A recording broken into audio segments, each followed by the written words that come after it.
This isn't how to safely lower a hydraulic bottle jack. Lowering a hydraulic bottle jack this way can cause severe safety challenges to you and potentially damage the vehicle. This is how to do it correctly. Let's get to business.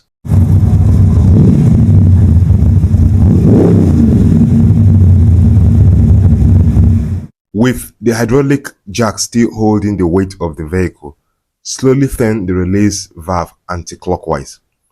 It's very important that you do this ever so slowly to avoid the weight of the vehicle coming down all at once and damaging the vehicle, injuring you or both. Once you feel the vehicle begin to come down, hold the release valve in position and allow the vehicle to fully come down as the hydraulic ram slowly gets into the filler plug. After the vehicle stops lowering, remove the jack from under it and be sure to firmly tighten back the release valve in a clockwise fashion in preparation for storage and next use. Why pay a mechanic when you can and should fix your vehicle yourself? This isn't goodbye. Catch ya on the next one.